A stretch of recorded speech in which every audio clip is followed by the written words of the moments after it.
Les délégués du personnel sont élus dans une grande majorité des entreprises en France. En effet, à partir de 11 salariés, les employeurs sont tenus de faire élire par les salariés l'HSCT.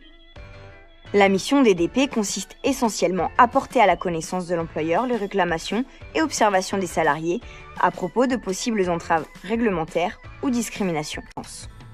Chaque mois, les DP sont réunis pour traiter des demandes portées au registre. Les DP peuvent aussi souhaiter être reçus lors d'une réunion d'urgence ou à l'occasion d'une réunion restreinte. Les membres titulaires disposent d'heures de délégation. De même, la délégation peut compter sur la production d'un local, d'un panneau d'affichage, de moyens d'information pour mener ses missions.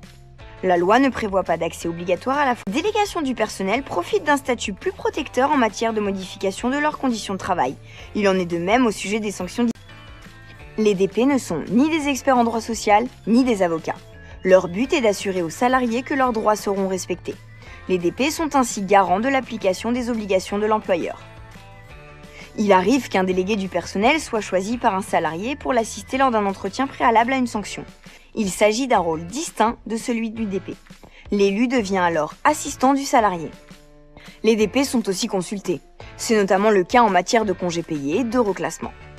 Les délégués du personnel jouent donc un rôle important au sein des entreprises.